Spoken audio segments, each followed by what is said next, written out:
Hi dear friends, ഇന്ന് ഞാൻ വന്നിരിക്കുന്നത് ലണ്ടനിലെ ക്രൂയിസ് ഷിപ്പ് യാത്രയുടെ ഒരു വിശേഷങ്ങളായിട്ടാണ്.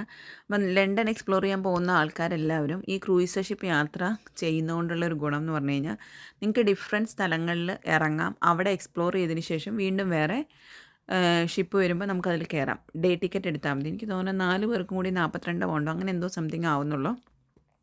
അത്ര എക്സ്പെൻസീവ് ഒന്നുമല്ല. ഒരു ദിവസം മുഴുവൻ നിങ്ങൾക്ക് ഷിപ്പിൽ ട്രാവൽ ചെയ്യണമെങ്കിൽ അങ്ങനെ ചെയ്യാവുന്നതാണ്. ക്രൂയിസറിൽ ട്രാവൽ ചെയ്യാവുന്നതാണ്.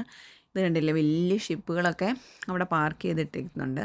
ഇതുപോലുള്ള വലിയ ഷിപ്പുകൾ വരുമ്പോൾ നമ്മുടെ ഈ ബ്രിഡ്ജിൻ്റെ പാലം ഓപ്പൺ ആവും.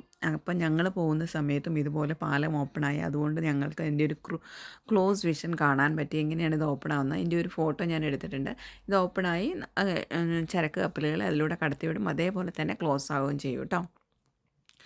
അപ്പോൾ നിങ്ങൾക്ക് വെസ്റ്റ് ടു സൗത്തിൻ്റെ ഫുൾ ലണ്ടൻ സിറ്റി മുഴുവനായിട്ടും കാണണമെങ്കിൽ നിങ്ങളൊരു ഡേ ടിക്കറ്റ് എടുത്ത് ക്രൂയിസറിൽ കയറി അവിടെയുള്ള സ്ഥലങ്ങളൊക്കെ എക്സ്പ്ലോർ ചെയ്യുക. ഓരോ സ്ഥലത്ത് നിങ്ങൾ ഇറങ്ങുക, എക്സ്പ്ലോർ ചെയ്തതിന് ശേഷം തിരിച്ച് നിങ്ങൾക്ക് അടുത്ത ഷിപ്പിൽ കയറാവുന്നതാണ്.